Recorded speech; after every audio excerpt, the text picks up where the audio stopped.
अस्सलाम वालेकुम दोस्तों, ये कुछ किसान भाई बैठे हैं असा में गुजरते पाए से तो पता है जिमें कि अज का दौर है, महंगाई दिन ब दिन अपने उरूज ते है, लोग बड़े परेशान हैं। तो असा इन्हां दोस्तों कन पुछते हैं, किसान दोस्त हैं, कोई खेती बाड़ी नाल मुंसलिक है तो कोई दुकानदारी नाल मुंसलिक है। असा इन्हां कन पुछसूं भाई तुसा यार क्या महंगाई दे बारे तुसा क्या आखना चाहो। सब तो पहले असा फाइक कन ई हवाले नाल पुछसूं भाई फाइक तारा क्या ख्याल है, महंगाई क्या है, किवें कित्था पहुंची वधी है महंगाई। जी फाइक पिछले बिस्मिल्लाहिर्रहमानिर्रहीम थोड़ी उच्चा लवे से पिछले कई सालों तो महंगाई थोड़ी घट है, हुण वधदी वेंदी है ते हुकूमत को गुजारिश है कि महंगाई घट करो। वाह सही वाह, महंगाई घट करो सही। महंगाई हर इंसान दा मसला है। ये सारे नाल एक दोस्त बैठन जनाब गुलाम सिद्दीक अब्बास तुसा दसो सही किवें है महंगाई दी पोजीशन अज तो चंद साल पहले, जिवें फैक्ट दसेंदा पिया है भाई चंद साल पहले महंगाई कुछ है, अज कुछ थई खड़ी है, तो तुसा ई हवाले नाल क्या आखना चाहो। आज तो चंद साल थोड़ा उच्चा लवे सो। आज से चंद साल पहले जो चीज़ 10 की मिलती थी अब वो 50 की मिलती है। इसीलिए हमारी हुकूमत से गुजारिश है कि महंगाई कम करे। वाह जी वाह, वाह जी वाह। उज़ैर खान बैठे हैं हमारे साथ। ये उज़ैर खान आपका क्या ख्याल है, महंगाई अपने मतलब जो वक्त गुजर रहा है उसके साथ साथ महंगाई बढ़ रही है, क्या ये महंगाई का बढ़ना लोगों के लिए मुश्किलात का सबब नहीं बन रहा। पिछले कुछ साल बाद पहले कुछ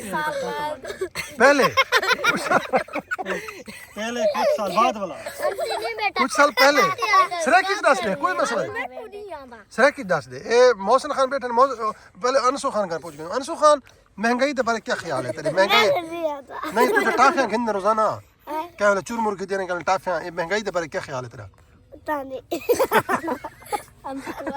हाँ मोहसिन खान, महंगाई के बारे क्या ख्याल है तेरा। बिस्मिल्लाहिर्रहमानिर्रहीम या कनाब या कनस्ताइन। महंगाई के हवाले नाल पुछदे पे हो तुसां। महंगाई च बहुत फर्क आ गए। अगे हर चीज़ सस्ती मिलती है। पेट्रोल 150 लीटर है, हुण 250 275 इतना थी गए। महंगाई बहुत चढ़ गई है। चीनी हवाले देख गिनो, गरीब बहुत तंग है। गरीब 1000 रुपया कमेंदे ओ किशे गिने, घ्यू गिने, चीनी गिने या मोटरसाइकिल का पेट्रोल पवावे, वो कितना वने। खादू जिवें किसान है असां, खादू दे हवाले खादू दा रेट बहुत चढ़ गए, स्प्रेयां दा रेट चढ़ गए, ते हर चीज़ महंगी थी गई है। हर चीज़ फसल दा वाला इतना रेट कोनी। गंदम जेरी है, गंदम बहुत घट रेट थी गया है वाला। उन्हें कुछ चाहिए, हुकूमत को चाहिए कि किसान को रिलीफ देवें, फसलों का रेट चढ़ावें। जो उन्होंने खादा का रेट वधेंदे आंदे इन फसलों का रेट वधावें। बेशक बहुत सोहनी गाल करेंदे पैन जनाब मोहसिन खान, क्योंकि महंगाई दा उं वेले पता बिल्कुल नहीं लगता जेरे वेले चीज़ां दा रेट वध होवे ते किसान दी अजनास दा रेट घट थी वजे, उं वेले महंगाई दा पता लगदे।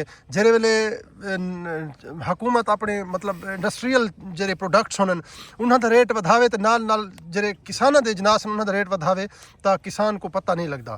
क्योंकि आजकल किसान किवें फायक किसान आजकल बड़ा तंग है ना। जी हाँ, देखो ना खाद दी बोरी तो तुसा रेट देखो भाई कितना है ते हुण कितना थई खड़ी है।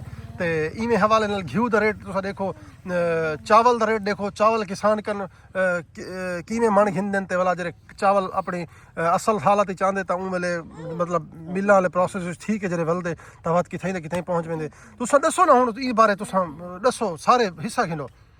गुलाम सिद्दीक बताओ गुलाम सिद्दीक।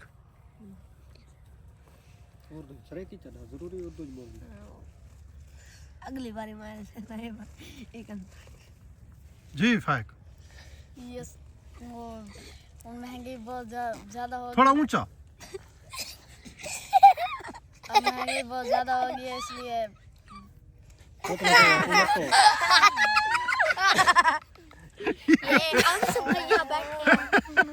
ओए बेटा तू युगंडा चुआ बैठा है, उतना महंगाई कहां नहीं क्या है। सही से गाल खिलता तो में इतना सीरियस टॉपिक है तो तू खिलता पे कुछ यार, तमीज से कोई क्या है। तू महंगाई दे बारे क्या आखना बेटा। किश आंदी महंगाई आंदी अच्छा दोस्तों तो अज दा जरा पॉडकास्ट है असां पॉडकास्ट जनाब फैक अब्बास नाल कीती है, जनाब गुलाम सिद्दीक नाल कीती है, जनाब उजैर खान, अंसू खान, ए शारून खान बैठन, ओए शारून, ओए शुनी शुनी, ए शारून खान बैठन, अंसू खान बैठे, सरदार मोहसन खान बड़ी सोहनी गुफ्तगू करेंदे पहन महंगाई दे हवाले नाल, ते जारून खान बैठे। दोस्तों अज दा विलाग खत्म थींदा पे। पाकिस्तान जिंदाबाद पाकिस्तान जिंदाबाद हिंदुस्तान मुर्दाबाद पाकिस्तान मुर्दाबाद पाकिस्तान जिंदाबाद। पाकिस्तान